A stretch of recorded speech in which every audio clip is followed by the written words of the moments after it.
Une nouvelle conférence sur la Libye. D'aucuns pourraient avoir la tentation de dire encore une conférence sur la Libye. Oui, c'est vrai que la communauté internationale et les pays du Maghreb multiplient les enceintes de dialogue, de concertation. Ce n'est pas trop, il en est très bien ainsi. Chacun apporte sa pierre à l'édifice et permet de formuler à sa manière les mêmes arguments et de dégager des lignes de force pour le futur. Lignes de force qui sont somme toute assez simples. Aller jusqu'aux élections, ne pas lâcher, ne pas céder aux incertitudes qui sont nombreuses, mais ne pas céder. Et second point, obtenir le départ des troupes étrangères et des mercenaires. Les plus pessimistes diront qu'il s'agit là de prophéties autoréalisatrices où chacun cherche à se convaincre du bien fondé de ce qu'il pense. Peut-être, mais même si c'est ça, tant mieux, et si c'est le prix à payer pour sortir de la crise, allons-y. Et puis le tour de table dans ce type de conférence est toujours intéressant. Les pays qui viennent, et puis ceux qui ne viennent pas, la Turquie par exemple, jusqu'à la dernière heure, un siège sera disponible si Ankara change d'avis, mais les Turcs ont dit nous ne viendrons pas, les raisons sont connues.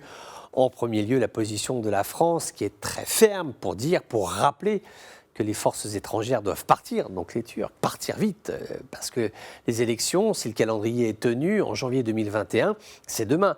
Nous aurons un président, un drapeau, un parlement, une armée. Les Turcs devront être partis, ils ne veulent pas l'entendre. Leur position devient néanmoins de plus en plus intenable parce que tout le monde leur réclame un départ, même s'ils s'y accrochent.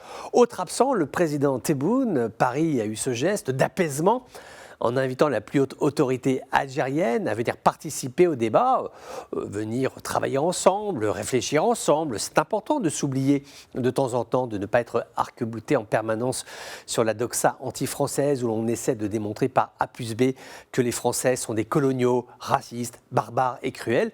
Visiblement, le président algérien a estimé que les conditions n'étaient pas réunies pour venir à Paris. Bon, dont acte, on ne sait pas trop ce que signifient des conditions non réunies.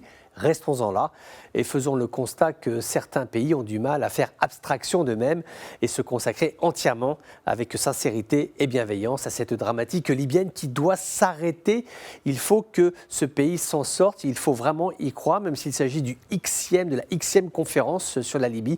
L'enjeu est trop important pour manifester la moindre lassitude. Nous sommes à moins de 2 mois de l'élection présidentielle. Il faut tenir le cap, encore une fois, ne rien lâcher.